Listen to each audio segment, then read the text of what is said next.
지난달 그 법회 때 그 자기 희사 연민심으로 남편에 대해서 이렇게 이야기 나눈 게 갑자기 생각이 나서 저는 스스로 행복하면 행복하기 위해서 스스로 행복하기 위해서 이 수행을 한다라고 생각이 들었거든요. 근데 거사님 그 법담 올리신 거에 이 이치에 대해서 대략 눈치챘으니 배우자가 괴롭다고 아니면은 요청을 하면은 그렇게 해줄 수 있지 않겠냐라는 그 말씀을 하셨었거든요. 그게 아마도 제가 그 아까 말씀하신 아상, 예, 뭐 수행자라고는 하지만 그 아상에 머물러서 머무른 상태여서 그 말씀이 제가 이렇게 거부감이라는 그런 느낌이 일어났었던 게 말씀 중에 그랬었구나. 그렇습니다.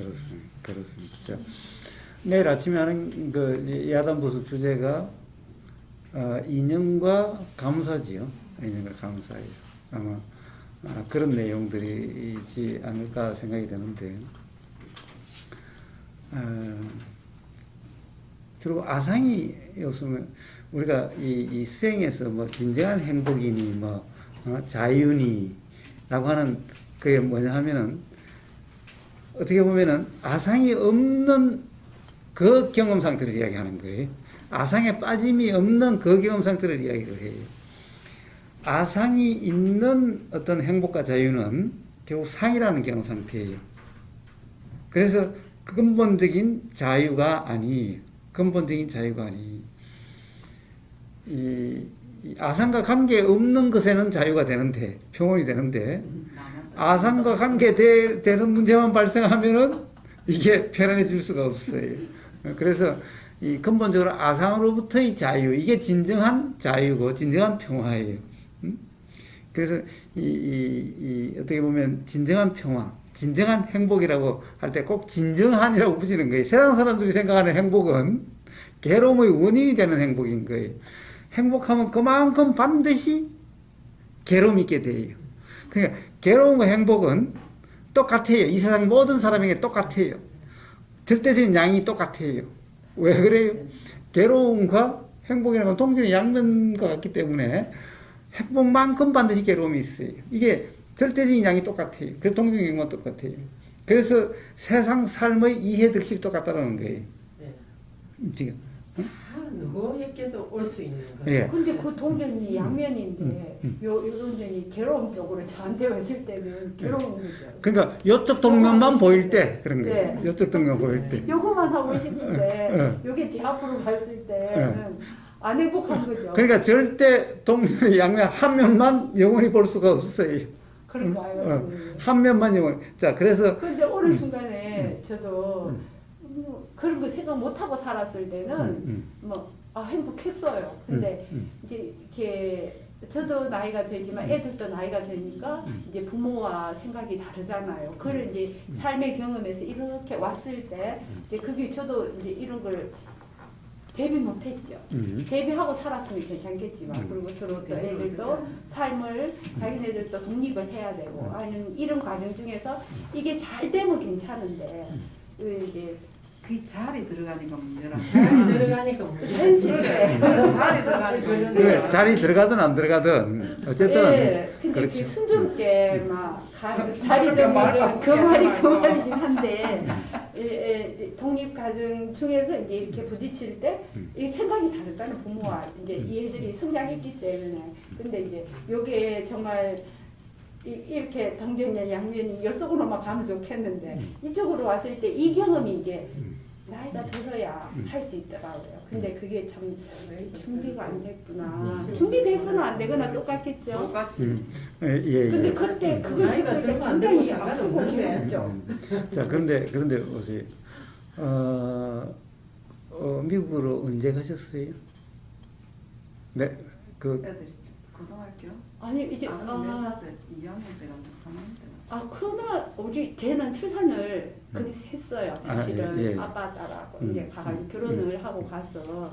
근데 이제 애들이 자기 의사와 상관없이 저희들도 그걸 생각 못했죠. 왜냐하면 아빠는 공부하고 끝났으니까 데려오는 게 당연한 거고. 근데 애들한테 그걸 못 물어봤죠. 저희는 당연히 오는 거라 생각했고.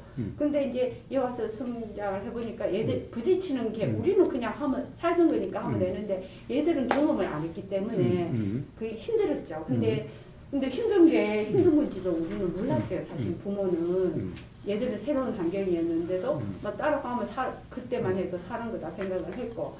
그 다음에 이제 작은 애가 이제 고등학교를 끝나면서 굉장히 가고 싶어 하는, 이제 왜냐면 자기도 환경에 이제 뭐 하다 보니까 걔들 시기만 해도 반의 반성이 반 아이들이 이제 전학을 가는, 그러니까 외국으로 가는 그게 있었어요. 그래서 이제 자기가 일단 우리도 그런 기회가 있어서 갔는데 애가 안 돌아오겠다는 거예요. 왜냐하면 자기는 돌아가서 얘는 어렸을 때 그 새로 적응하는 경험이 별로 베비 때 왔기 때문에 그 없는데도 자기는 못 하겠대요. 그래서 자기는 혼자 두고 가라는데 어떻게 딸아이를 혼자 두고 옵니까? 그래서 이제 뭐 그렇게 하게 됐고. 그때가 딸아이가 몇 살 때인데?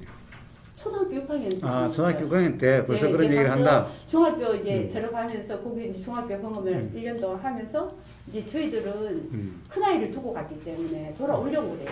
근데 얘가 절대 이제 결사가 안 된 거예요. 그래서 이제 막 큰아이도 오게 됐고, 그래서 그 뭐 환경이 이제 자기네들이 그렇게 태어났으니까 이제 시민권이 있으니까 자연스럽게 이제 막 이렇게 뿌리를 내린다고 생각했는데도 굉장히 힘들더라고요. 근데 지금은 애들이 지금 전부 다 몇 살 정도 됐어요, 이제? 큰아이는 36. 36. 네. 그럼 이제 밑에는? 31. 네. 그럼 이제 다 어른이죠? 예. 헬레나님은 몇 살 때 결혼하셨어요? 저는 27.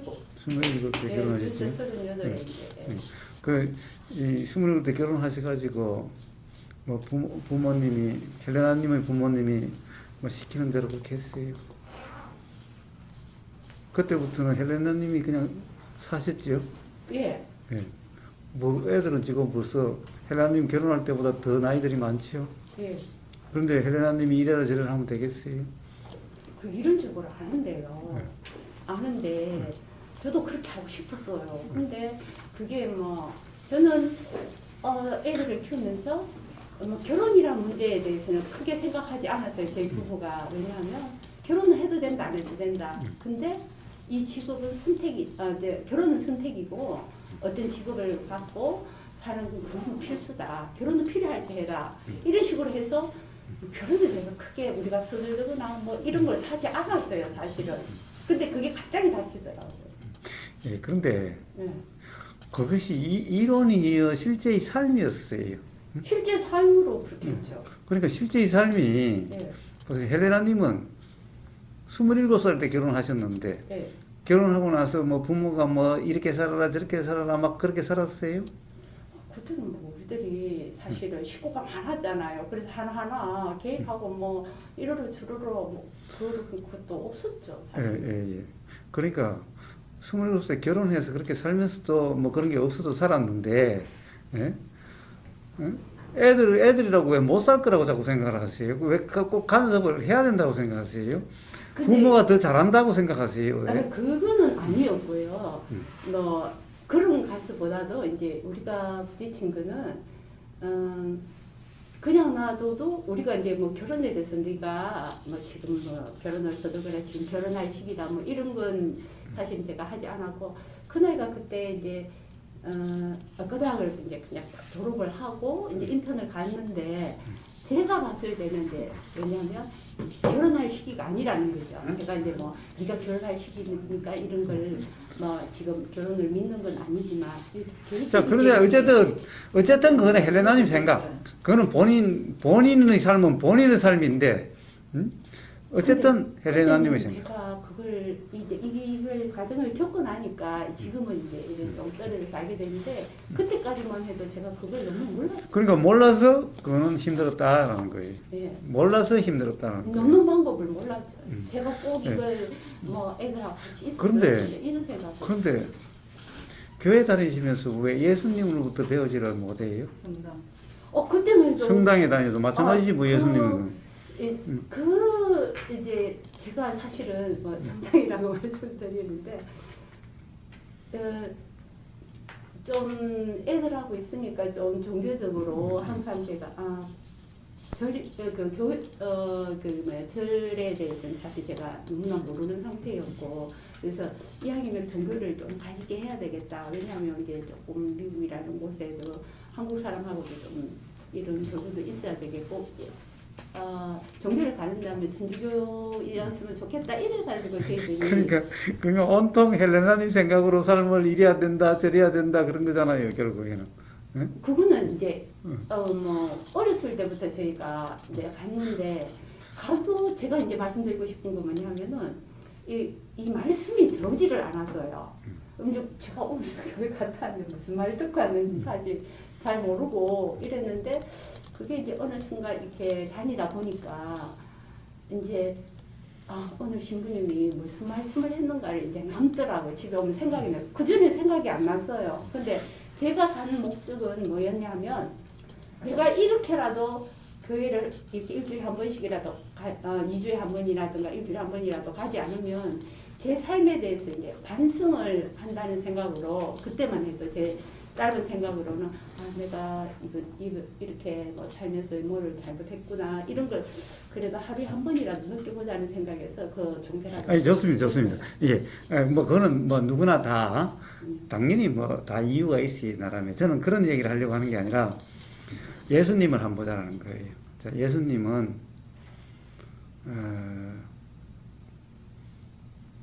예수님에 대한 일화가 성경에 있는 게 13살 때까지 있나요? 그러고 나서는 뿡 뛰가지고 있죠. 그러니까 13살 때 예수님이 부모 시키는 대로 살았나요? 아니요. 예? 전혀 아니지요. 어떻게 보면은 예, 그 성당 어떻게 보면은 이 성전에서 집에 안 오길래 어머니 마리아가 예수를 찾으러 다니다가 그 있는 걸 보고 그리 갔지요. 그러니까 뭐라고 그래요? 야, 지금 날이 어두워지는데 빨리 집에 안 오고 뭐하냐? 다들 걱정하고 있다. 너 때문에 얼마나 찾고 있다고 그러니까 예수님이 뭐라고 그래요? 여인이여. 엄마라고 그러지도 않고 여인이여 그래. 응? 여인이여. 여기가 내 집입니다. 엄마 집이 거기가 내 집이 아니라 여기가 내 집. 13살짜리가 그렇게 이야기를 했어요. 그러면 그 엄마인 마리아의 가슴이 무너지지 않았겠어요? 응? 애가 안 들어와가지고 걱정을 하면서 막 찾아다니고 그랬는데 이제 만나서 반가워가지고 응? 어떻게 보면 엄마가 그때 같으면 통상 엄마는 어떻게 해요? 야, 이 새끼야 지금 뭐 이놈의 자식아 지금 뭐 날이 어두워서 너를 찾는다고 다들 야단인데 여기서 뭐 하고 있냐? 응? 그럴 상황이잖아요. 응? 자, 그런데 예수님이 아주 냉정하게 이야기를 하죠. 엄마라고 그러지도 않고 여인이여 여기가 내 집입니다. 그럼 뭐 완전 마리아의 가슴이 무너져 내렸을 거예요. 응? 봐요. 자, 예수님은 그런 사람이었어요. 그런데요, 제가 중간에 말씀 끊어서 죄송한데 저희들도 보통 이제 학교에 가면은 얘기할 때 학생들한테 얘기할 때거든. 네가 하고 싶은 거 해라 그러거든요. 사실은 그게 맞아요. 근데 그게 딱 돌아서 나한테 그게 참 안 되더라고요. 자, 그래서 이제 이야기를 한 거예요. 봐요. 결국에는 자식의 행복이 중요한 게 아니라 사실은 내 행복이 내가 편안한 거예요. 자식이 잘 돼야 내가 자랑스러워요. 어떻게 보면 내 자랑스러움이 먼저라는 거예요. 내 자랑스럽고자 자식들 공부 잘 시키려고 하고 좋은 대학 가게 만들려고 하고 성공하게 만들려고 그래요. 그리고 또 나 편안하려고 자식들 걱정. 야, 그러면 걱정하는데 사실은 네 편안하면 뭐예요? 야, 너가 어떻게 해야 편안하겠냐? 너가 어떻게 해야 행복하겠냐? 그럼 너가 행복한 대로 해 이래야 될 텐데 그게 아니라 부모가 야, 그러면 위험해. 그러면 너가 나중에 후회할지도 몰라. 이거는 다 부모 생각이잖아. 결국에는 뭐예요? 부모가 걱정하기 싫어. 나 너 때문에 불안하기 싫어. 너로 인해서 자랑스럽고 싶어. 결국 이런 거예요. 그러니까 자식은 엄마 나 이게 더 좋아. 나는 한국 가면은 나는 그 경험도 없고 한국에 익숙하지 않아서 나는 더 힘들지도 몰라. 난 그냥 여기 있을래. 그건 자기가 좋기 때문에 거기 있으려고 하는 건데. 한국 가면 불안해라고 하는데 부모는 안 돼. 너를 놔두고 가면 너가 야 얼마나 힘들지 몰라. 너가 아니 자녀는 자기가 행복해서 나는 여기가 더 익숙하고 나는 여기가 더 좋아라고 하는데 부모 생각으로 걱정하는 거예요. 뭐 부모 생각도 맞긴 하지만요. 물론 그렇게 두고 가는 부모님들도 많이 봤는데 그거에 좀 성별이 다르더라고요. 아들은 딱 두고 가는 분도 있더라고요. 맡기고 이제 다른 집에. 근데 제가 이제 그런 생각도 해봤는데 딸이니까 아들이나 딸이나 아들이나 딸이나 이제 나이가 50, 60 되면은 그뭐 뭐 남자 하나고 둘이고 그게 뭔 상관이에요 그게. 가정은 그랬고요. 근데 이제 커서 이제 그 뭐가 이게 부딪혔나 나중에 이제 시간이 지나가 보니까 애들이 미국식 교육을 받았잖아요. 근데 저는 사실 미국 엄마를 할 줄 몰랐어요. 죽어도 한국 엄마였고 한국 엄마 역할을밖에 할 줄 몰랐는데 야들이 이제 딱 그런 부딪히는데 딱 오니까 미국식을 하더라고요. 그렇게 교육 받았으니까. 당연하죠, 뭐요. 저는 그러니까. 한국 엄마였고 한국식을 하니까 그 억울함이 밀려오는데 너무너무 억울하고 처음에는 정말 미치고 나가겠더라고요. 근데 이제 이렇게 3년이나 시간이 이제 두고 보면서 저도 상담도 받아보고 중식가도 사실 가봤죠. 근데 가면서 이게 머리는 이해는 되는데 내 가슴으로 제 그 억울함이 막 해결이 안 되더라고요. 근데 이제 제가 우리 큰아이랑 사실은 여기 자매님 여기 우리 딸. 예 이제 친구예요 고등학교. 네. 그러면서 이제 사실은 제가 이런 말을 참 하기가 힘들었는데 우리가 이제 고등학교 때부터 이제 학부형이니까 만나고 이러다 보고 이제 제가 미국도 왔다 갔다 하면서 계속 쭉 만남이 있었어요. 그래서 이제 이 친구한테 털어놨죠 제가. 그래서 이제 말하기가 참 힘들었는데 그것도 아이도 프라그의 수도 있잖아요. 또 삶이 여기서 끝나는 게 아니라 걔도 이제 앞으로 누구 엄마라는 게 있고 누구라는 게 이제 서로 다 아니까 그래서 참 말하기가 힘들었는데 이 말을 하고 나니까 마음이 편안해지더라고요. 그래서 요즘 만나면 뭐 그냥 서로 하고 싶은 말 다 하죠. 그리고 그런 말 하면서 아 이게 마음 공부가 뜨는 거구나 그런 것도 알았고 근데 이제 시간이 정말 뭐 그냥 사회에서 하는 말로 약이더라 이런 말이 이제 하지만 그래도 또 그게 이게 좀 나아지라 하면 애 소식이 또 오고 또 제가 또 놀라 그러면 또 애 소식이 와서 뭐 결혼한다 이러고 이러니까 참 아파요. 예, 어쨌든 과정들이. 예, 자 시간이 약이 아니라 사실은 시간은 약이 아니. 시간이 지나면 잊혀진다고 그러지만 시간이 지나도 잊으려고 한다고 해서 잊어지는 게 아니. 어떤 상황이 되면 반드시 일어나게 돼 있어요. 자, 그게 중요한 게 아니라 아까 처음에 얘기했다시피 꿈이나 생각은 사실이 아니다. 내 생각대로가 아니다. 라고 하는 그것이 분명하다면 전부 다 그것이 내 생각대로 같아서 불안하고 걱정스럽고 힘들었던 거예요. 그러니까 그것이 이해가 되고 나면 세상에 불안하고 힘들 거 없어요. 딱 그 문제인 거예요. 그 문제인 거예요. 자, 그런데 그것이 뭐예요? 결국에는 바로 내 생각이 맞다라고 하는, 예, 내 생각이 맞다라고 하는 그로 인해서 발생하는 건데, 뭔가 인연에 감사하다는 것도 내 중심이 돼서 내가 라고 하는 상태가 되면은 그 역시 온전히 자유로울 수가 없어요. 결국에는 그런 깨달음이라는 것은 뭐냐? 결국 나라는 것이 뭔가라고 하는 여기에 대한 그 깨달음이, 즉 진리라고 하는, 사실이라고 하는 이 깨달음인 거예요. 그러면 나라는 것이 없어져요. 나라는 관념으로 자유로워져요. 나라는 생각이야 있지. 나라는 것은 생각일 뿐이지 사실이 아닌 거예요. 자, 그러면은 내 중심이 없어지기 때문에, 내 중심이 없기 때문에 바로 요즘 괴롭다는 사람이 있으면 괴롭다라고 하는 그것이 느껴지는 거예요. 느껴지는 거예요. 이제 내 괴로움과 남의 괴로움의 구분이 없어져요. 그래서 유마경에 보살의 병은 중생의 병이다라고. 보살은 병이 없지.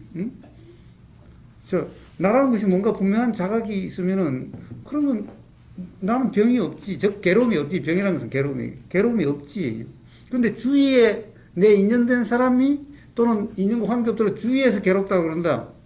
그럼 거기에 대한 연민이라고 하는 것이 일어나는데, 이 연민이라고 하는 것의 이 특징은 뭐냐? 가슴 아픔이, 안타까움이. 이것은 내 안타까움, 내 연민심 이런 것이 아니라 그냥 그런 경험 상태를 이름해서 연민심이라고 그러는 거예요.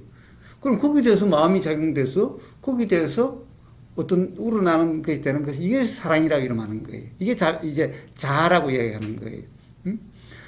이렇게 되는 것이니까 가령 뭐예요? 내가 이제 그런 경험 상태가 된다면은 남편에 대해서 맞춰주는 게 아니라 그렇게 마음이 그렇게 작용이 되게 된다는 거예요. 주위에 그런 아픔이나 아파하는 사람이 있고, 즉 뭔가 불편한 상태에 있는 거, 화라는 상태가 되는 것이 바로 그 사람의 괴로움이잖아요. 그럼 그게 그대로 경험되는 거죠. 연민심, 안타까움이라는 거죠. 몰라서 그런 거니까. 즉 무지해서 그런 거니까. 그러면은 내가 거기에 맞춰주려고 한다든가 이런 걸 이야기하는 게 아니죠. 그것은. 그래서 그냥 그렇게 우러나는 그런 것을 이야기하는 거예요. 이제 세상이 내 중심이 아니. 근데요, 고사님. 그 우러날 때, 그러니까 외부에서 요구하는 거를 그냥 그렇게 해주는. 그렇게 되더라고요. 근데 여기서 제가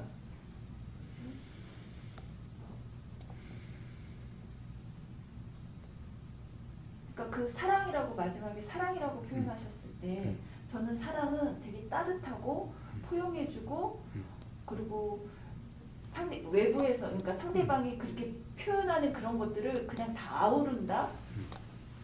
그냥 그래 있는 그대로 그래 지금 그런 상에 매여 있었다라는 거. 예. 근데 오늘 아침에 제가 딸에게 표현은 엉덩이를 때리고 했거든요. 근데 그때 그냥 너무 안타까워서 그냥 사랑하는 그래 이게 어떤 일정한 사랑은 이거야가 아니라 그냥 그렇게 되더라고요. 딸한테. 엄마한테도 엄마가 요구하시는 대로 그냥 예 했는데 제 민마음이 들킨 거죠. 오늘 아침에. 바라고 있었구나. 그리고 내가 이렇게 한다라는 그런 거 있잖아요. 되어지는 것보다는 하려고 하는 그게 더 강했었다라는 거. 엄마한테도 그렇고 딸한테도 그렇고. 근데 오늘 아침에 딸에게는 그냥 그렇게 자동으로 그렇게 되더라고요. 근데 그게 전혀 걸림이 없었어요. 딸한테. 나한테는 이게 딸에 대한 사랑의 표현이다. 그리고 엄마한테도 엄마는 서운하고 속상할 수 있다라는 생각이 지금 들기는 하는데 그냥 솔직하게 제 말을 했거든요. 제 이야기를. 그랬더니 그 이야기 듣고서 좀 언짢으셨나 보더라고요. 제가 전화를 하니까 그냥 끊으셨는데 예, 그래요.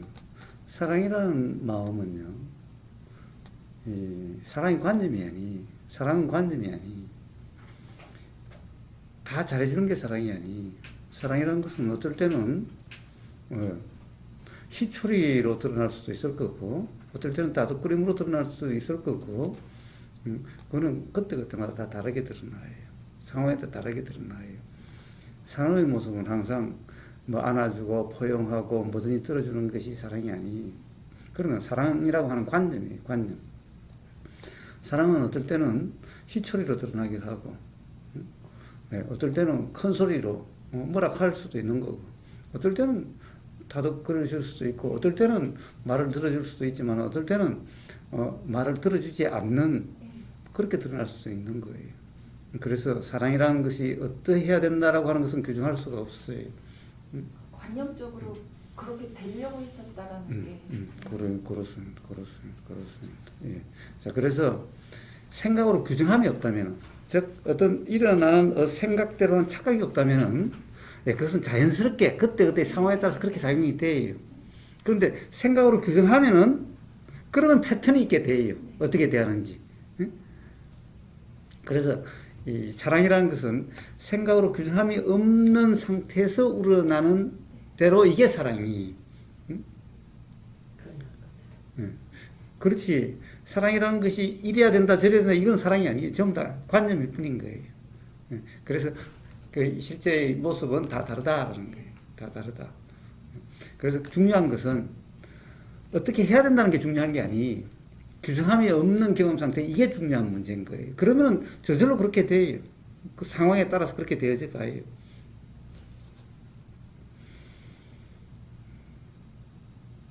아까 예수님을 예를 들었지만 예수님이 여인이요. 엄마 보고 여인이요. 여기가 내 집입니다. 그러면 엄마 가서는 찢어지겠죠. 못을 박는 것일 수도 있죠. 예. 그게 그때의 예수님의 사랑이. 그 순간은 마리아의 가슴이 찢어지고 아프지 모르지만은 결국에는 내 자식이라고 하는 그 상이 깨지지 않는 한 마리아는 괴로움에서 벗어날 수가 없어요. 그렇잖아요. 10살 때까지만 해도 괜찮았죠. 십자가 못 박히는 그 과정에서 마리아의 가슴이 어떻게 했어요? 어떠했겠어요? 거기서 일찌감치 예수님이 상을 깨준 거죠. 그 상에서 벗어나면은 그러한 쪽에 눈물도 흐르고 뭐 그럴 수는 있어도 괴롭다라고 하는 그것이 다를 텐데, 즉 내 자식이라고 하는 이 상 또는 뭐 그때 뭐 예수님을 메시아라고 생각했던 그거는 뭐 마리아가 어떻게 생각했는지 그건 모르겠지만은 어쨌든 그 상으로 인한 괴로움은 없겠지요.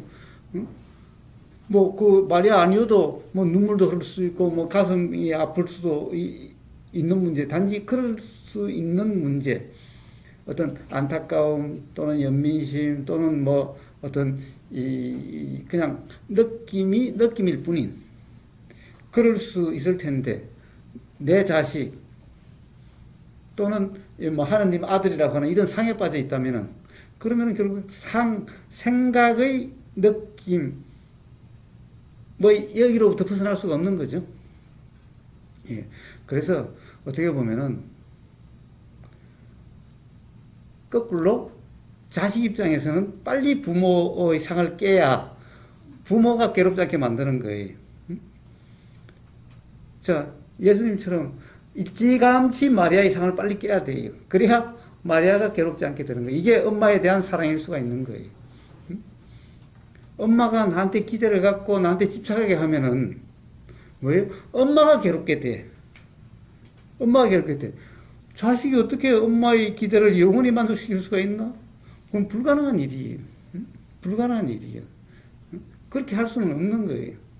자, 결국에는 엄마의 기대를 자꾸 만족시키고 엄마의 기대를 높이고 하면은 그만큼 엄마의 괴로움이 커질 수밖에 없는 거예요. 자, 그러면 엄마가 건강할 때 이제 깨기 시작해야 돼. 차라리 엄마가 건강할 때, 엄마가 나이 들어서 건강하지 않을 때, 쇼크 먹어가지고 쓰러져가지고 이러지 않을 때, 빨리 어떻게 보면 건강할 때 상을 깨야 돼. 이게 현명한 자식이라면은, 응? 고맙습니다. 응? 현명한 자식이라면은, 빨리빨리 이 엄마가 젊을 때, 어떻게 보면 건강할 때 상을 깨야 돼. 엄마 가슴을 아프게 해야 돼. 차라리 그때 아파야 나중에 더 아픔을 갖다가 그럴 수가 있는 거예요. 자, 그래서 이게 사랑이, 이게 사랑인 거예요. 그런데 어떨 때는 또, 그렇게 했다가는, 어떻게 되겠어? 엄마가 죽는다고 막 야단이면 또 그걸 하잖아. 그러면 또 좀 따뜻할 수밖에 없는 거예요. 자, 그래서, 어떻게 보면은, 어떨 때는 이 상이 깨지는 어떤 충격을 줄 수도 있는 거고, 그거는 감당될 수 있다라고 들 때, 이해될 때, 그러니까 어떻게 보면은 기분 좋을 때 좀 이해가 될 수 있는 뭔가 방어가 없을 때 그런 거고, 또 그렇지 않을 때는 아주 예민해 있을 때는 좀 따뜻거려주기도 하고, 자, 상대방으로서는 어떻게 보면은 종잡을 수 없어야 상이 형성되지 않는 거예요. 자, 그렇게 되려면은 종잡게 못하게 만들려고 하는 게 아니라 자기 자신이 상에 매이지 않으면 그렇게 되어가요. 그래서 봐요. 전부 다 부처님도 부처님 아버지가 그 정반왕이 부처님한테 사정을 하는 거예요. 예. 너야 이미 이제 너 뭐 나한테 허락도 안 받고 가출을 해버렸으니 어쩔 수 없지만은 네 아들까지 나한테서 뺏어가지 마라 라고 했는데 그 아들 라울라도 그만 데려가서 머리 깎아버리잖아요. 응? 자기 아버지 가슴을 무참하게 깬 거예요. 기대를. 응? 자, 근데 그 아들을 두면 어떻게 돼요? 예, 왕국은 영원할 수 없고 그때의 상황으로서 그 나라는 곧 망할 수밖에 없는 거예요. 그럼 그 아들을 놔두면 죽이게 만드는 거예요. 응? 예, 어쨌든 어떤 그런 어떻게 보면 정이라든가 여기에 빠져가지고 그렇게 하지 않는다라는 거예요. 응? 가슴 아프게 할 때는 냉정하게 가슴 아프게 하는 거예요. 응? 다 가셨다니까. 아들하고 부인하고 또 어머니하고 다 가셨다니까. 예, 어쨌든 하여튼 그런 거예요. 그래서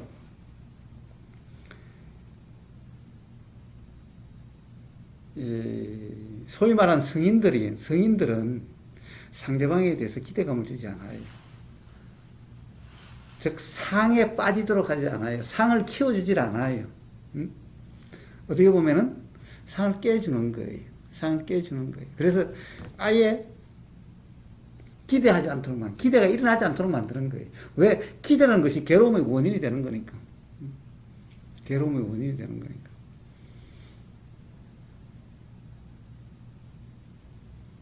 자, 그래서 기대를 키우는 게 사랑이 아니에요. 기대를 키우는 게 효도가 아니에요. 부모의 뜻에 잘 따르는 게 우리는 효자라 그러는데 그건 효자가 아니에요. 그건 전부 다 관념적으로만 그럴 뿐인 거예요. 실제로는 그래서 부모는 점점 괴로움의 원인이 커져서 나중에는 다 자식에 대해서 괴롭게 되는 거예요. 서로가 그런 거예요. 서로가 그런 거예요.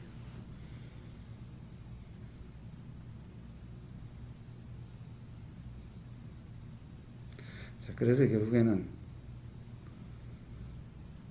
남편에게 잘해준다는 말은 그런 의미지 남편에게 맞춰주려고 잘 맞춰주는 이걸 이야기하는 게 아니에요. 근데 오늘 아침에 이제 그게 알아지니까 마음이 편하더라고요. 좋습니다. 선생님, 저희 문득 생각나는 게 있어요. 질문 드리는 게 있어요. 제가 거사님 만나기 전에 되게 억울한 게 있었거든요. 그게 그 평등이라는 그 말 단어가 해석이 안 되는 부분이 있었고, 그러니까 형제들끼리 지금 사는 모양이 이제 다 다른데, 나는 왜 이런데? 오빠는 저런데 나는 왜 이럴까? 이런 부분하고, 그리고 제 친구랑 같은 비슷한 동네에서 걔는 이제 A라는 집을 샀고 저는 B라는 집을 샀어요. 근데 아는 사람이잖아요. 모르는 사람이었으면 또 아무 문제가 안 되는데 아는 사람이 같은 시기에 이렇게 샀는데 5년이 지나서 저는 그 집이 이사 갈 때 그냥 손해보지 않은 그 똑같은 금액으로 팔고 나왔어요. 근데 걔는 한 몇 배가 부은 거예요. 몇 배가 불어서 앉아서 내가 만져보지도 못하는 금액을 만지게 됐어요. 근데 삶의 뭐 이거를 그냥 쉽게 말해서 삶의 질이 달라졌어. 뭐 이렇게 표현을 하는데 그렇게 됐을 때 이제 혼자 제가 저한테 그때 무리를 해서도 그걸 선택했으면 나도 저 상황이 됐을 텐데 나는 그게 안 됐네. 불공평해, 뭐 불평등해, 막 이런 생각이 막 들고 억울해, 막 이런 생각도 들고 나는 왜 이런 판단을 못해? 왜 안목이 없어? 막 이런 생각도 들고 이제 그런 내용으로 되게 그게 해결이 되지 않았었는데 그냥 거사님 법문 들면서 그냥 딱 요거 하나로 해결이 됐어요. 그냥 처해진 상황이 달라. 그냥 요 생각이 딱 들면서 그게 해결이 그냥 가볍게 돼버린 거예요. 근데 처해진 상황에 따라서 그게 어떻게 해결이 돼요?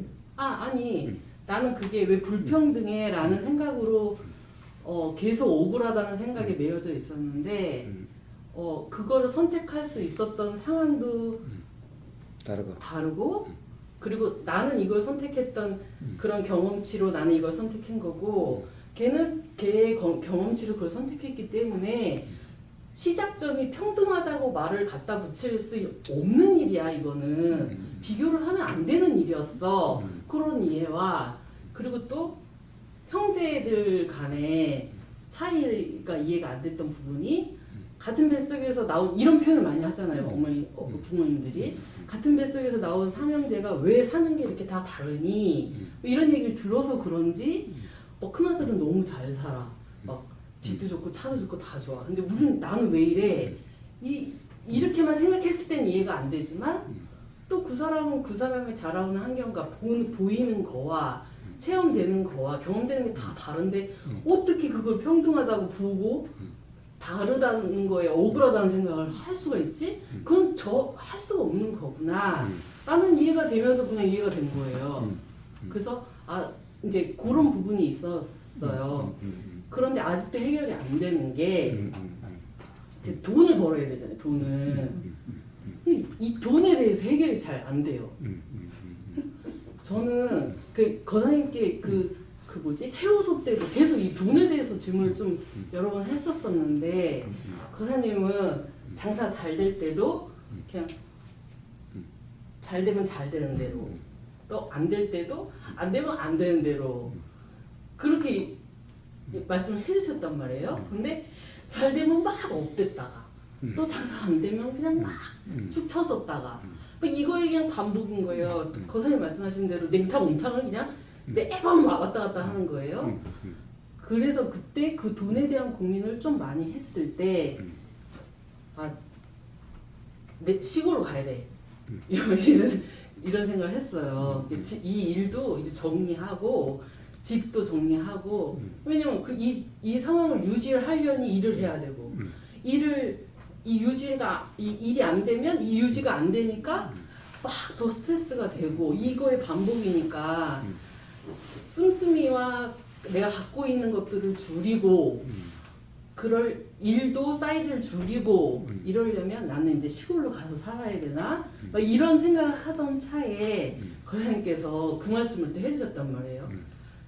이 기회에 이제 시골 내려와서 살아도 충분히 집도 많고 빈집도 많고 그러니 뭐 이 기회가 좋은 기회가 될 수 있다 이런 말씀도 해주셨고 그래서 그런 고민을 하던 차에 다시 이제 회복이 되는 거예요. 일이 코로나 때문에 정말 막 바닥을 헤매다가 이제 다시 이제 좀 이렇게 뭐 평균 그냥 운영을 할 수 있게끔 되는 이제 그런 시기가 됐어요. 그래도 저는 아직 좀 이제 버거운 거예요. 그거를 유지를 하려고 하는 게. 그래서 과연 이 돈이라는 거에 대해서 그리고 또 저희는 좀 특이한 게 저 혼자 해서 버는 게 아니라 이제 남편이랑 같이 일을 해요. 근데 이 일을 제가 주장을 해가지고 같이 끌어들여가지고 둘이 같이 하게 된 경우예요. 그래서 저는 제가 시작을 했기 때문에 제가 이걸 그만두자 하면 그만둬질 줄 알았는데 이제 남편이 이걸 놓칠 못하는 거예요. 이만한 벌이가 어딨냐. 그냥 이거를 그래도 힘들어도 참고 유지해야 된다. 이런 식으로 생각을 하니까 그거를 무시를 못하겠더라고요.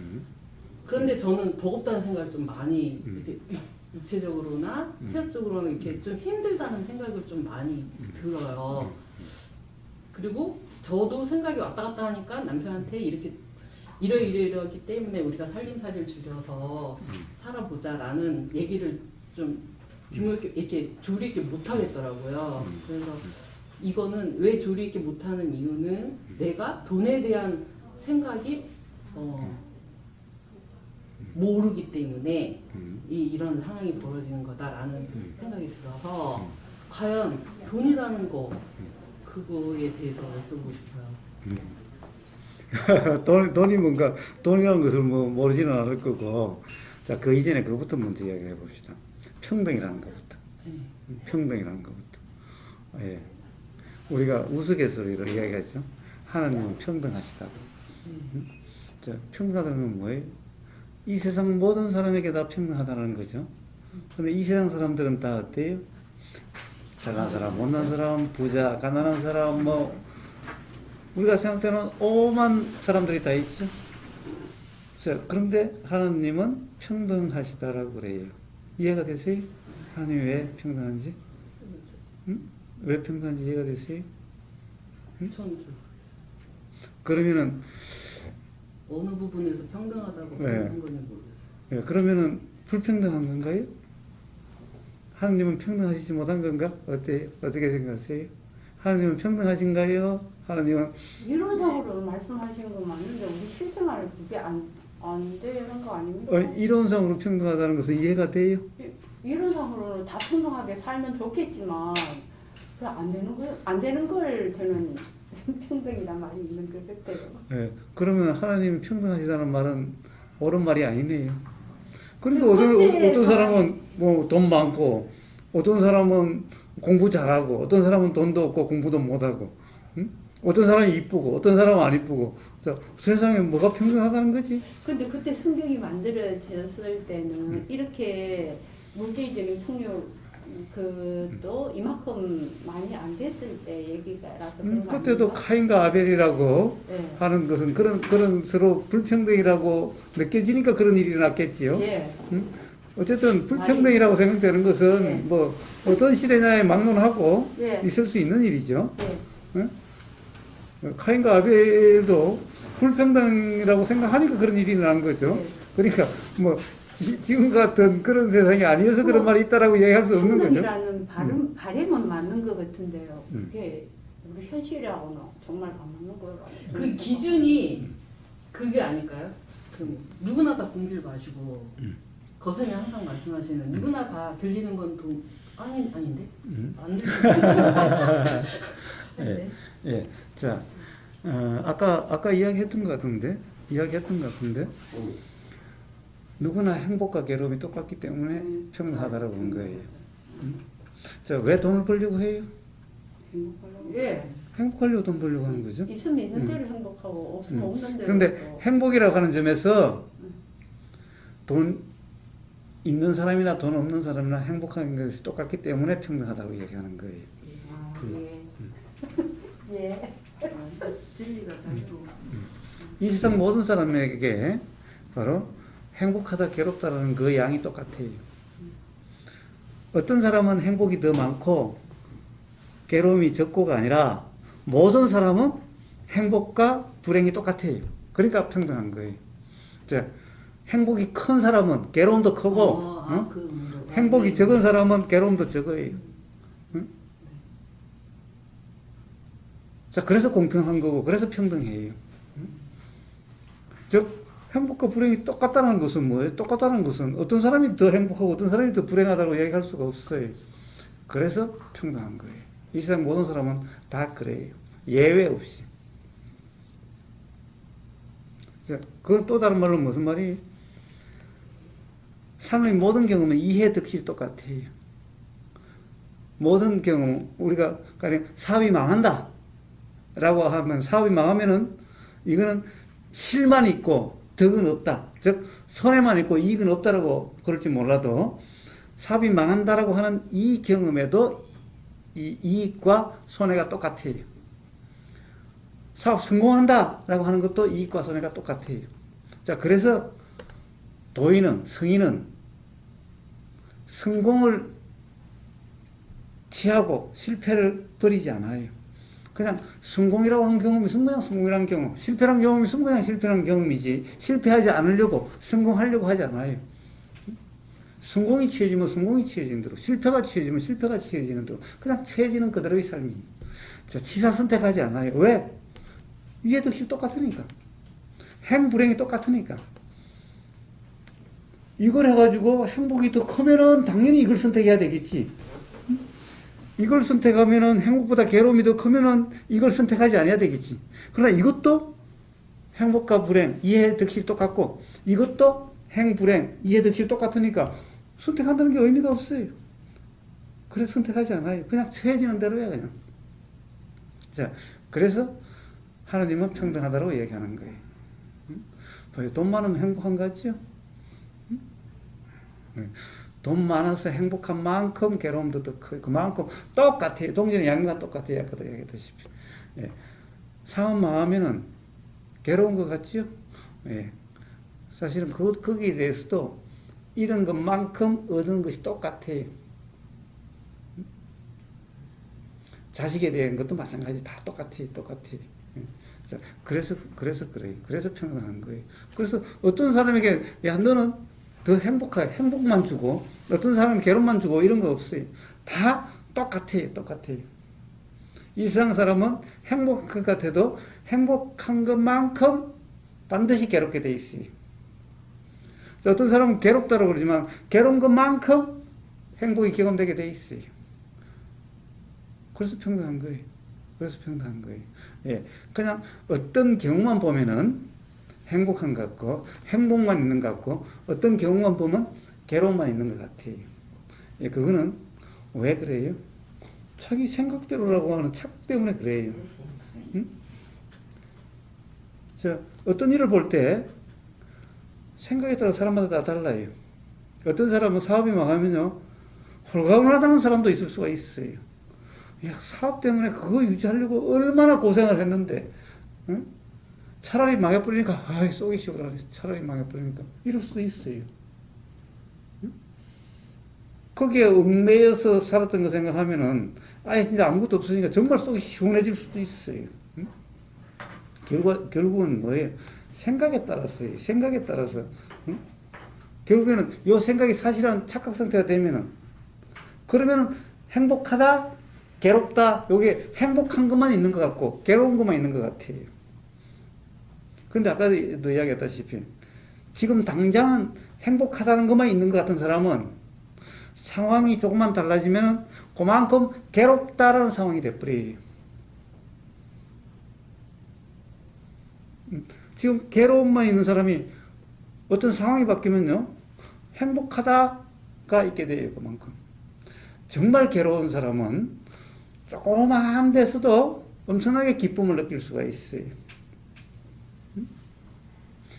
가령 그 삼성그룹 이재용 회장은 뭐 어떤지 아직은 모르겠지만은 맛있는 거 맨날 먹으니까 점점 맛이 없는 게 더 많아질 거예요. 맛있는 것을 많이 먹으면 먹을수록 맛없는 것이 그만큼 많아진 거예요. 거기라고 해서 맨날 자기가 골라서 먹을 수 있는 상황이 처할까요? 그렇지 않을 수도 있어요. 그러면 이제 맛이 없어서 못 먹어. 그런 사람들은. 그런데 맨날 쫄쫄 굶던 사람은 땅에 떨어진 붕어빵 하나도 엄청난 기쁨이 될 수 있는 거예요.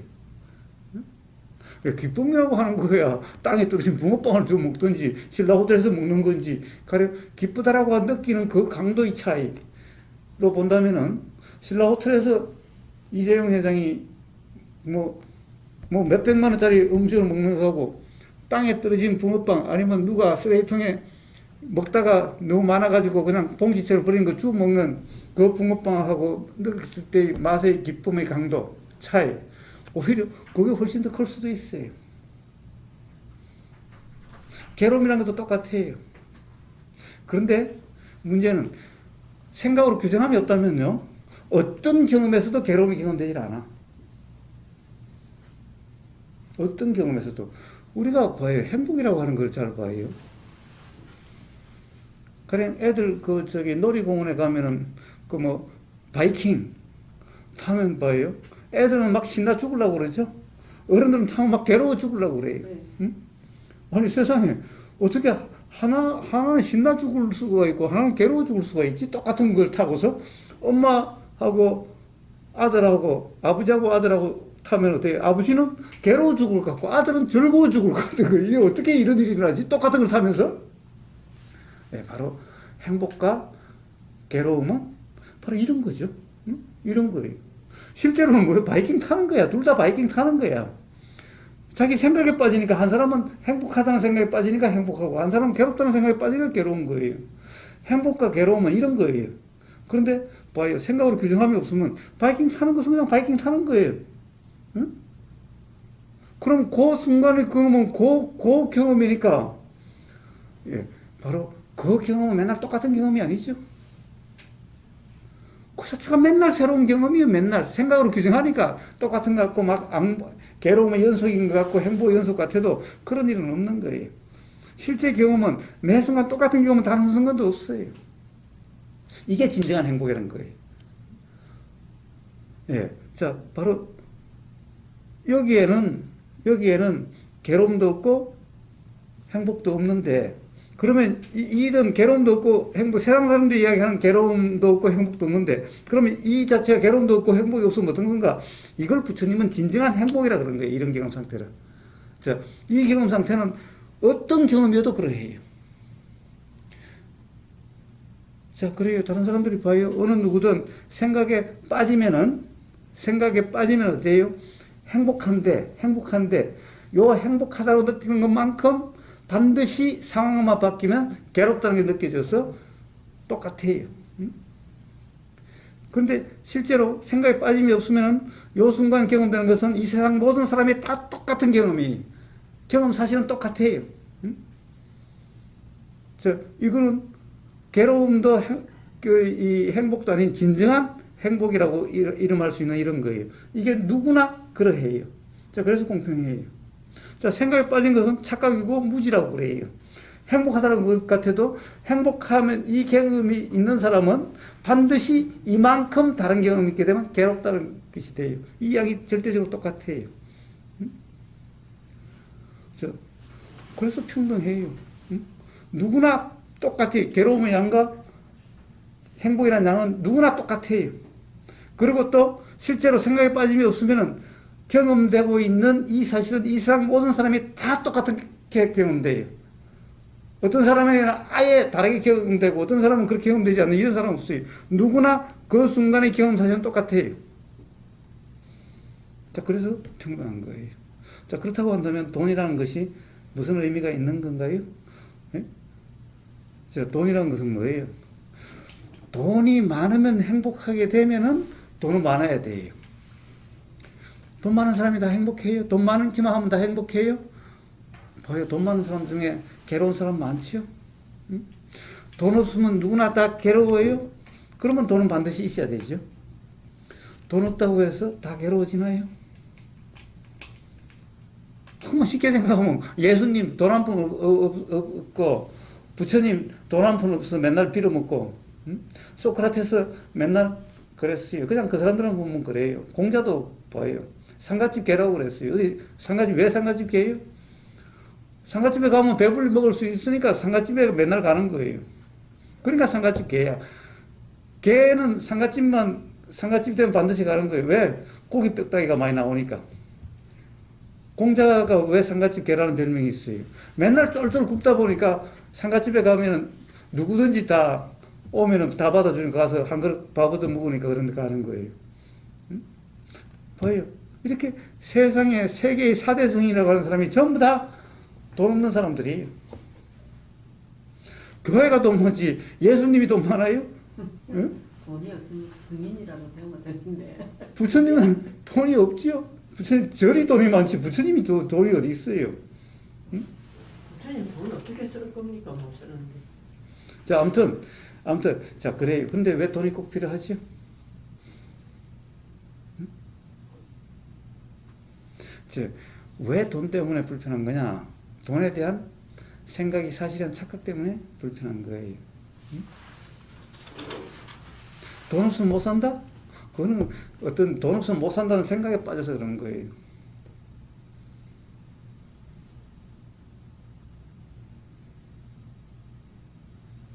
그 법문 오늘 교사님 하시는 그 법문은 잘 잘 들으면 괜찮은데 못 들으면 좀 그래. 그러니까 잘 들으세요. 잘 들으시면 돼. 아니. 그러면 잘 들으시면 돼. 봐요. 예수님이 뭐라고 그러셨나 이렇게 말씀하셨어요. 예수님이 그래요. 참 어리석은 인간들아. 응? 야, 날아다니는 새도 응? 새가 어디 뭔가를 저장을 해놓고 살더냐? 응? 뭔가를 갖다 소유하고 살더냐? 그래도 저렇게 사는데 하물며 인간이 응? 못 살 수가 있냐? 응? 왜 인간은 새보다도 못해가지고 뭔가를 쌓아놔야 되고 뭔가를 가져야 어떻게 행복해지냐? 저 새들을 봐라. 가진 거 없어도 저렇게 살아가는데 새들도 살아가는데 인간이 못 살아간다? 왜 못 살아가는데? 그 부분은 괜찮습니다. 돈이 없고 온 거는 이제 잘 못 들어보고 오해하기 딱 쉬워요. 무주상님이 제 코치예요. 그렇지 않아요? 거의 맨날 인간이 만물의 영장이라 그러면서 새보다 못하잖아요. 응? 맞습니다. 새는 없어도 자유롭게 사는데 내일을 걱정하지 않고 오늘 잘 사는데 사람은 봐요. 새보다도 못해가지고 뭔가가 없으면 불안해서 못 살아요. 응? 돈이 왜 필요하죠? 돈이 왜 필요하죠? 새보다 못한 사람한테만 돈이 필요해요. 응?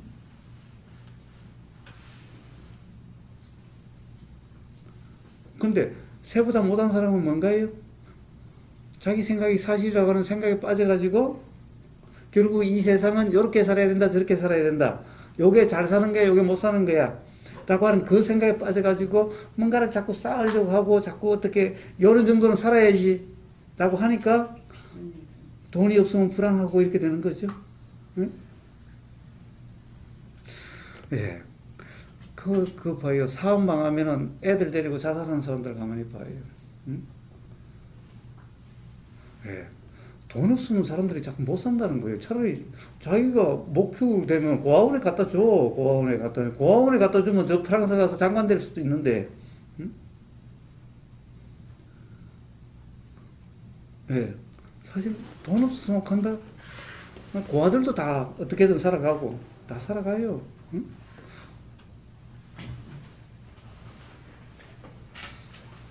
요 지점에서 인정해요. 다 모두 다. 근데 이제 저의 경험으로 저는 지금껏 번 돈으로 앞으로 그냥 일 안 해도 그냥 먹고 살 수 있겠다라는 계산이 되거든요. 돈이 많아서가 아니에요. 그러니까 저는 그런 경험이 있어요. 제가 7년 동안 귀촌을 해서 살은 적이 있어요. 그 중에 3년 반을 전기 없이 살아봤어요. 그 경험이 있어요. 그리고 아이들이 4살, 5살 때 그 경험을 했어요. 그래서 한 달에 그때는 30만 원 가지고 살아보자. 네, 그때는 그런 단어가 있었어요. 자발적인 가난. 그래서 전기를 안 쓰면 많은 것들을 없이도 살 수 있고 네, 그래서 그 경험을 한번 애들 어릴 때 해보자 해서 그 경험이 있었고 너무너무 행복했고 재밌고 좋은 추억이었어요. 그리고 그렇게 살아도 지금보단 덜 힘들 거라는 그 경험이 있었기 때문에 충분히 난 또 그 삶을 택할 수 있다라는 생각을 하고 있고 뭐 겁이 나거나 뭐가 무서워서 못하거나 뭐 이런 거는 좀 넘어간 것 같아요. 그리고 살짝 좀 동경하는 그런 것들 아직 다시 그로 가고 싶다 그런 생각을 하고 있어요.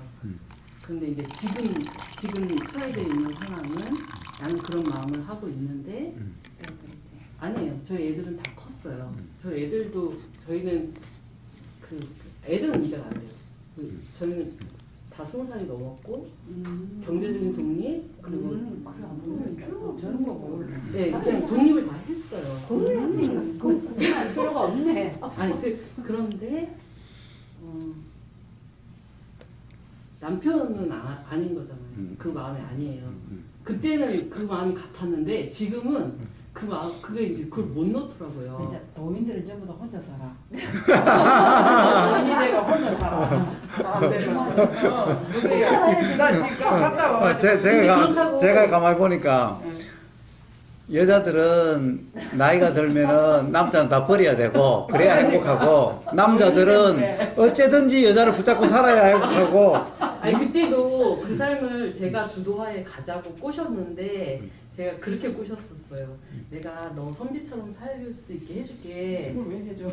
아니 내려간다고 하는 거를 이제 설득을 해야 되니까 그렇게 살면 정말 진정한 선비처럼 살 수 있어. 그래서 이제 꼬셔서 내려가서 이제 그 7년의 경험을 하고 다시 서울로 올라온 격인데 이제 저는 다시 그 마음이 강해지고 그리고 돈에 대해서도 충분히 난 지금까지 돈 버는 거에 대해서 많은 시간을 할애했고 앞으로도 계속 지금처럼 살 수 없어 너무 아까워 막 이런 생각이고 근데 이제 남편은 겨우 이제 안정이 됐고 이렇게 해서 벌어서 뭐 집에 대한 빚이나 이런 것도 이런 식으로 이렇게 하면 되는데 굳이 왜 또다시 그 삶을 가려고 하느냐 뭐 이런 얘기를 이런 마음이 남편 생각이란 말이에요.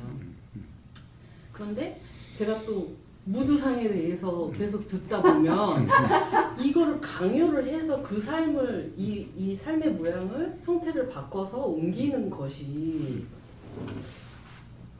옮기는 것 또한 욕심일 수도 있겠다는 생각도 들고 그런 생각에서 그냥 또 다시 그냥 지금의 이 돈 버는 일을 계속 유지를 해서 이걸 그 사랑이라는 그런 거로 인해서 남편의 마음을 맞춰줘야 되는 게 맞나?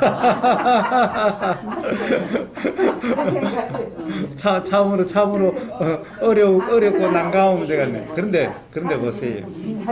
그런데 보세요. 예. 사실은 행복이라는 돈에 달리는 것은 아니라고 그랬지요. 심지어 사업이 망한다라고 해서 쫄딱 망해서 하나도 가진 것이 없는 것도 그렇다고 해서 불행하게 된다라고 하는 것은 아니라고 그런 거예요. 자, 누구보다도 여기 좋은 예가 있지요. 저 표본이 있어요. 예. 자, 그럼 뭐예요? 꼭 이래야 되고 저래야 되고의 문제가 아니라 지금 이 순간 그냥 그대로 무주상이 중요한 거예요. 무주상이 중요한 거예요. 자, 그런 생각은 들어도 생각으로 규정함이 없는 그런 삶이면은 이렇게 살다가 쫄딱 망하면 어때요?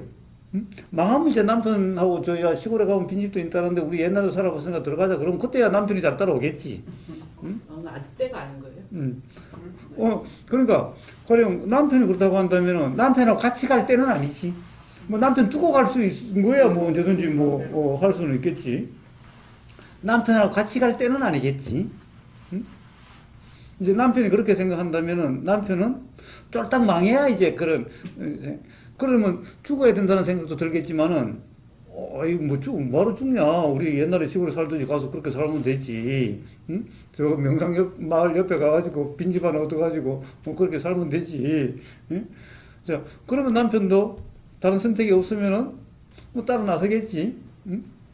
자기 혼자 사는 것보다 그래도 붙잡고 따라가는 게 낫다고 생각될 테니까 남자는 어쨌든 여자를 붙잡아야 돼. 나이가 들수록 그런 게 절실해지고 이제 남자가 돈 벌어올 때만까지만 남자가 필요하지.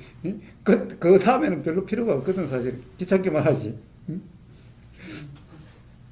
자, 그런데 이제 데리고 갈 생각이 있으니까 아직도 데리고 가고 싶은 생각이 있으니까 그때는 같이 데리고 갈 때는 아니니까 지금 처해진 상황 그대로 선희장님만 무주상으로 살면 되는 거예요. 왜냐하면 선희장님은 망해도 괜찮고 뭐 돈이 있어도 괜찮고 없어도 괜찮으니까 지금 생각으로 규정함이 없으면 불편함이 없어요. 그런데 선희장님이 뭔가 불편하다면은 선희장님의 남편에 대한 생각이라든가 삶에 대한 생각이 자기 생각이 맞다고 생각하니까 불편한 거야. 그런가 봐요. 그러니까 그 부분, 그런 생각이 들 때가 언제냐면, 그러니까 근데 요것도 또 그런 게 좀 이렇게 몸이 힘들 때, 제가 몸을 쓰면서 하는 일을 한단 말이에요. 그러면 팔을 계속 쓰니까 팔이 아프거나, 그럴 때 팔이 아플 때, 허리가 아플 때, 이럴 때, 이거 이제 그만두고 싶다라는 생각이 자꾸. 자, 그럼 그때 남편에게 이야기를 하는 거예요. 언제까지 할 수 없지. 너무 힘들어서 못하겠다. 이러다가 내 몸이 망가지겠다. 도대체 뭐 돈이 중요한 게 아니지 않느냐. 돈이 아무리 많아도 내 몸 망가지면 어떡할 거냐. 나는 이게 한계 같다라고 그냥 솔직하게 이야기하면 돼요. 그래서 계속 하고 싶으면은 그러면 나는 이렇게까지 못하니 내가 일의 양을 줄이든가 아니면 나는 그러면 이제 더 이상 못하겠다든가 라고 이야기를 하면 되는 거예요. 솔직하면 돼요, 그냥. 그 다음에는 이제 남편이 그러면 이제 생각을 하겠지. 응? 어떻게 하는 거예요? 왜냐면 남편에 달려 있는 거예요. 그렇지만은 자기 자신이 그게 맞춰주려고 몸이 망가져도 한다는 것은 스스로의 어리석음이죠. 예. 몸이 망가지는 거. 예. 예. 그거는 뭐, 그것도 무주상이면은, 물론 그런 괴로움은 아니겠지만은, 그렇게 되는 자체가 어리석음이죠. 돼가는, 그게 무리가 계속된다는 것이 이게 어리석음이에요. 그러니까, 그것도 솔직하게 이야기하는 거예요. 만약에, 몸이 망가져도 좋으니까 돈 벌자 그러면, 그런 남편 필요 없으니까, 어? 자, 그래서 지금 이 순간에 꼭 바꿔야 될 문제가 아니라, 자, 그런 상황이라면 지금 이 순간에 남편을 버리지도 못하겠고, 그렇다고 하기도 어렵고, 지금 이런 거잖아요. 어쨌든 무주상이어야 되고, 요 느낌도, 몸 느낌도 생각의 느낌이 아니라 사실의 느낌이어야 되고, 그럼에도 불구하고 어떤 무리가 느껴진다 그러면은 항상 남편한테 이야기를 해서, 이런 무리가 느껴진다면은 이건 계속 해가지고 못 망가지면 돈 있으면 뭐 하겠냐. 라고 해서 거기에 맞는, 그럼 남편도 어떤 뭐가 일어날 수가 있겠지요. 그렇게 해서 되어지는 대로. 그래서 지금 이 순간, 역시 매 순간이 무주상이 중요하다라는 거예요. 생각으로 규정하면은 내 생각대로 또는 어떤 생각대로 되려고 함이 없는, 자, 그냥 지금 이 느껴지는 그대로 규정함이 없는 그런 삶이면은, 그리고 만약에 남편이 뭔가 이 무리를 자꾸 강요한다면은 정말 무리다라는 것을 솔직하게 이야기를 하는, 그렇게 해서 자기는 무리가 되지 않게 하고 남편은 스스로 판단에 의해서 어떤 뭔가 일어나게 하는, 자, 그렇게 되어져야 되는 거예요.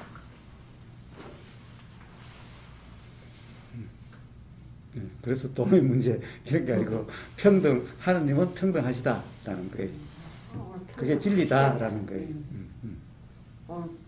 평등을 확실하게 알았어요. 좋습니다.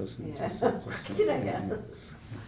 그래서 하느님 눈에 이 세상 모든 사람은 다 평등하다라는 거예요. 누구를 더 사랑하고 누구를 더 미워하고 이런 건 없다라는 거예요. 우주 만물 만상이 다 그러한 거예요. 내일 아침 야단 법석이 바로 그런 이야기가 되겠지만은, 그런 거예요.